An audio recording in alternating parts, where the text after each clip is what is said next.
Les réponses sont très satisfaisantes.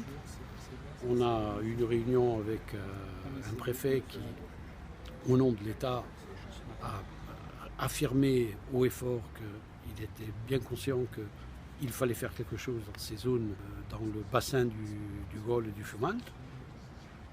Donc il y a une véritable stratégie qui va être mise en place.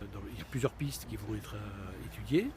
D'abord le fonds Barnier, voir dans quelle mesure il pourrait s'appliquer et dans quel secteur il peut intervenir.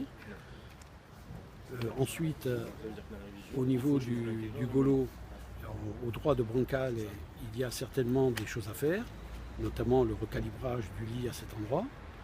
Et l'engagement de l'État est important pour la validation des futurs travaux qui pourraient être faits. Et enfin,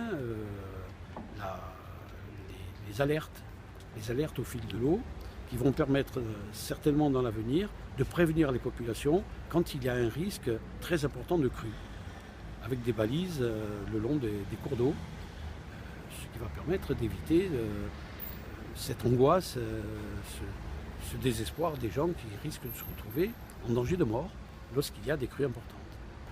Il y a toujours des plaies, bien sûr. Vous savez, une maison qui est envahie par la boue, qui est envahie par l'eau, crée beaucoup de dégâts, crée beaucoup d'humidité.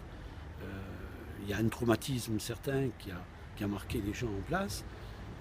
Et ça ne s'efface pas du soir au matin. Dès qu'il pleut, dès qu'il y a un orage, il est un fait certain que l'angoisse est là. Voilà. Mais à nous de travailler. Je crois qu'on a réuni l'autre jour les riverains. Nous sommes d'accord tous pour travailler et essayer d'améliorer la situation, au moins l'améliorer.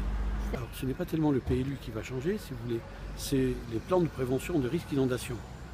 Donc, avec toute l'étude hydrologique qui va être lancée sur le Gaulle et le Fumalt, il est un fait certain que les PPRI vont évoluer vers plus de rigueur, sans parler de rigueur, disons au moins d'ajuster les lignes de danger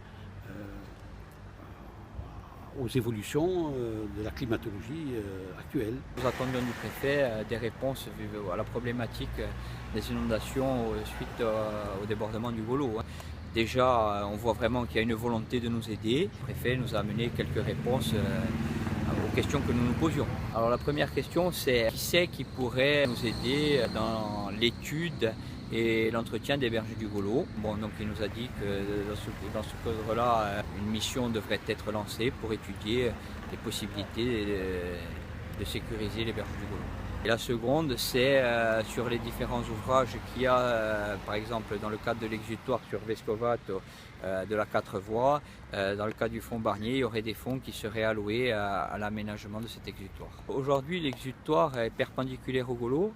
Les eaux qui descendent du Golo, normalement, ne devraient pas pouvoir rentrer dans les terres, mais aujourd'hui, ce n'est pas le cas. Les eaux du Golo peuvent rentrer dans les terres par des phénomènes de bouchons et de barrages. Si on arrive à nettoyer, il ne devrait plus y avoir de barrage et les eaux s'écouleraient normalement.